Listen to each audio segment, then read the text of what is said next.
There was a moment when Shiva Maya, or Shiva's illusion, spread across creation. This illusion had also touched Vishnu and Brahma. They began debating as to who could be the greatest, and neither was any less compared to the other. To settle matters, Shiva manifested himself as a pillar of light and spoke. Whoever finds the bottom or the top of this linga form would be the greatest. Sri Mahavishnu assumed the form of a boar and dug through Mahabhumi. Brahma assumed the form of a swan and flew upwards. Long tale short, neither of them could find a root or an end to the Shivalinga. Sri Mahavishnu accepted that there was none greater nor smaller. But Brahma lied that he had found an end. Angered by his deceit, Shiva assumed the form of Kala Bhairava and plucked out one of the 5 heads of Brahma. He later moved to Kasi to do penance for harming him. The night this pillar of light emerged is considered as Shivaratri. The mid-air in this night is called Lingodbhava. At that air, on this day, RK and I intend to destroy the roots of our health minister, so much so that his head would fall to the ground. This is Krishna Deva Raya, chairperson of Pratyangira Group, and this is how we celebrated Shivaratri.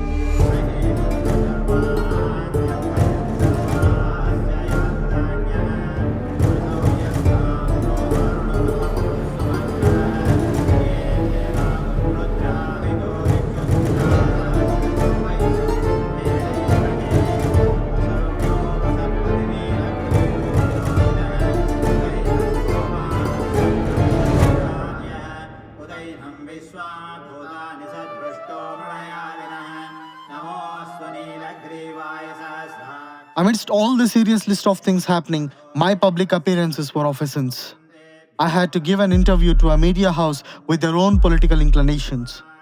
The very first question I was posed was why I rebuilt a temple with so much money while I could have built a hospital with the same amount. I laughed. India makes a revenue of 15,000 crores a month by selling alcohol. How many hospitals were built by those amounts, might I ask? I asked. Obviously, she did not know. I know what question you have in your cards next. Shivaratri is coming. Why do people pour milk on Shivalinga instead of giving it to the poor? As long as we are comparing horses to donkeys, let me also stoop to your level. Indian alcohol consumption amounts to 6.5 billion liters by 2020. If 6.5 billion liters worth was spent to donate milk to the poor, how much would the donations amount to? There are thousands of temples that donate the Abhishekam milk to people. How much consumed alcohol is peed on to people per day as it cannot be recycled? Do enlighten me, I asked. She obviously did not have an answer. Going to that interview was a mistake in itself. Any idiot with a mic and a camera can compare two irrelevant things and draw conclusions. Anyway, I sat through and did my job of nodding head and smiling. One good outcome that happened was that the Prime Minister's visit was questioned. I replied that not only the Prime Minister but also the Health Minister was visiting and that we had given him an in-person invitation. I used my resources to propagate just this part of the interview. Now the Health Minister had enough pressure on him to attend the Shiva Puja and then the exhibition. He assumes himself as a fish that didn't fall for RK's bait. But he doesn't know he was dealing with a whale and not a fisherman. On the day of Shivaratri, we got confirmation from the Secretary of the Health Minister that he was coming by 11 p.m. to the rituals. We changed our costumes perfect for the set of events. It was a breezy evening and I wanted to ride a bike. I drove, RK sat back. We were ready. The wind wouldn't stop us but give supportive pats to us. The clouds wouldn't rain but share their blessings. The stars wouldn't fall yet fulfill our wishes. The night had no moon yet showered light in our path.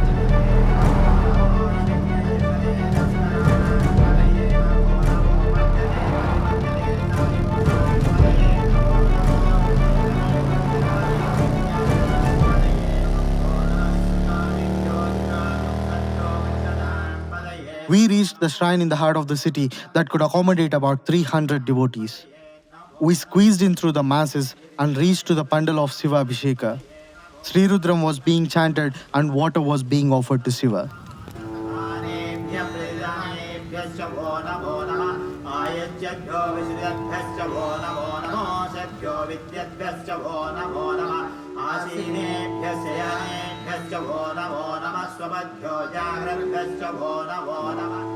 The sounds that reverberated in the shrine reactivated my Kundalini to the fullest.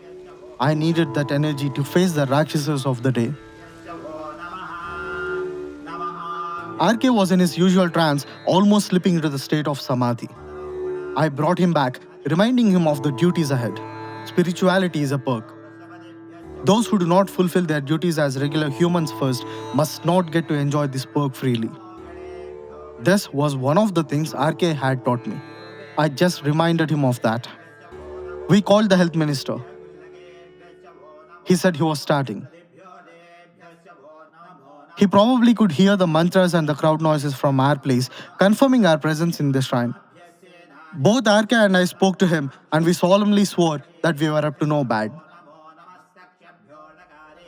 Our job at the temple was done. We bowed down to Shiva. For he witnessed our first ever meet, he holds the responsibility to give our brotherhood strength. We headed out, turned the bike around, and drove to the chopper.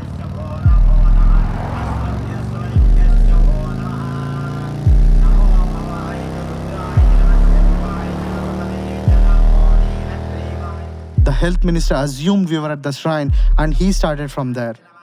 RK kept regular contact with the health minister's secretary, using him to keep track of his movements.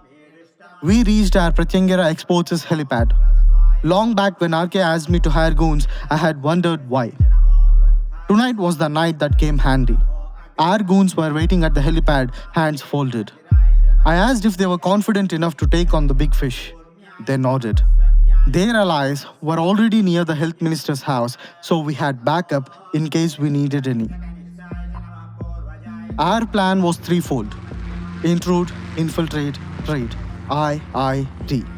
The goons would intrude first through the gate and distract the goons of the health minister, not even giving them time to report back the incident. RK and I would infiltrate into the building and search through possible locations for the paintings. Once found, we would trade the paintings for a special gift we planned for the minister.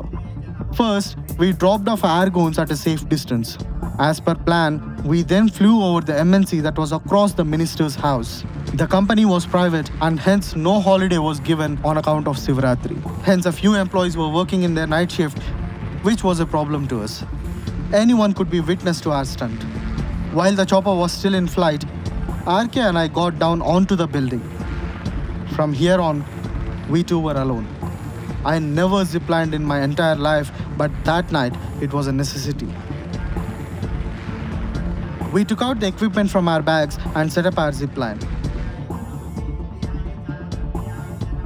One after the other, we landed onto the house of health minister while his goons were fighting our goons.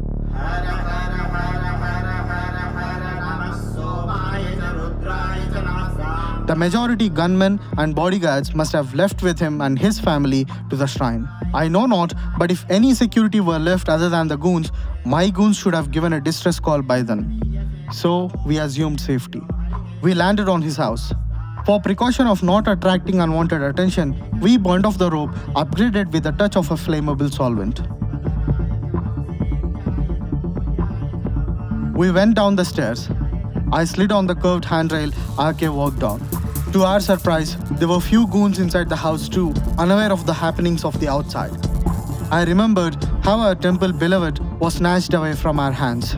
I remembered how it was turned into a commercial commodity and how our place of worship and solace was now a place to be pushed out of. All the rage the nearest goon took. RK looked at me shocked, but went back to his work of tasing the other goon in the hallway. We snuck back into the room where the health minister had made us sit. The first possibility was the false roofing as predicted by RK. We had to break every part of the roof in the vast hall. Hearing the noises, if any disturbing elements came in, I took care of it. After much breakings, we found the paintings hidden at the northeast corner of the room. The idiot repainted the whole ceiling just in that room, but never guessed that mistake would lead us to the paintings in the first place. All the four were safely guarded but put to waste. They are scenic beauties meant for the world to witness. RK took out a package and hid it in a shelf. We barged out of the front door. My goons were from the most ruthless areas of our state, struck with hunger and poverty.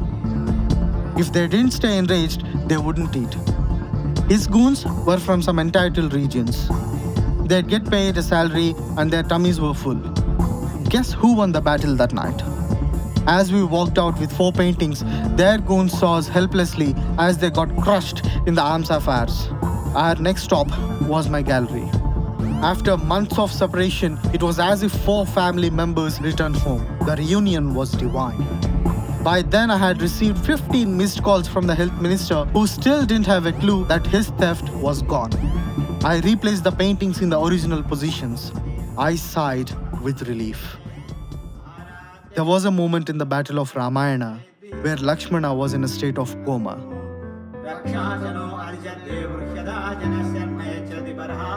Hanuman went to the rescue and brought the medicine in time, which saved Rama's brother. How could Sri Rama repay Hanuman? No amount of money he could give to Hanuman, or no riches or lands or kingdoms would stand as balance against what Hanuman accomplished. So, Sri Rama gave a hug to Hanuman, making him his best friend. I looked at RK with teary eyes and gave him a hug. He was my equal. He was my savior. Without his intellect, my nation would have stood ashamed in front of the world.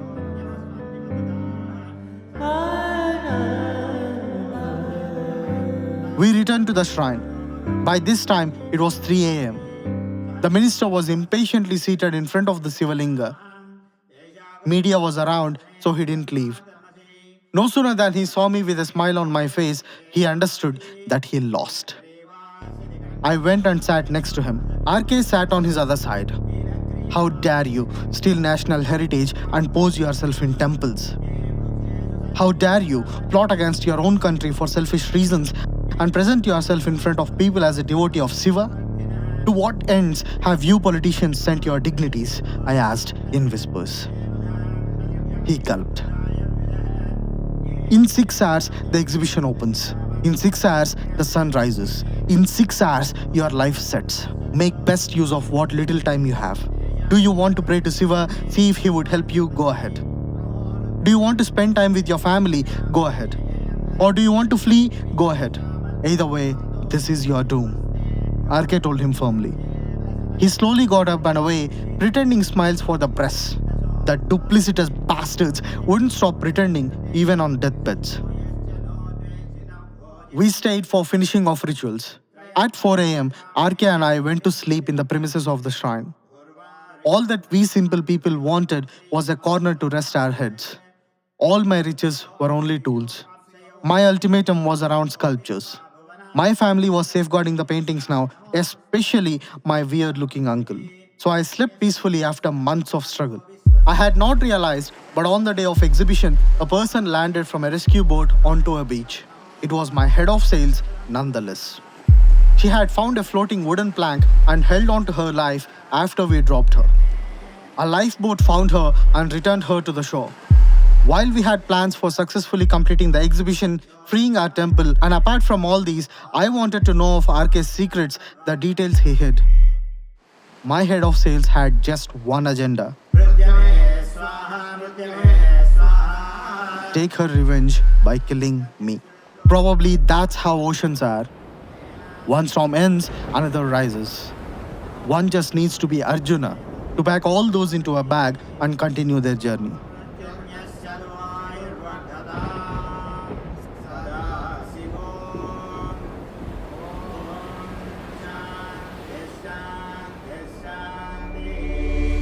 One more episode to go for season finale. The storms strengthened. Make sure to watch the episode, link in the description below.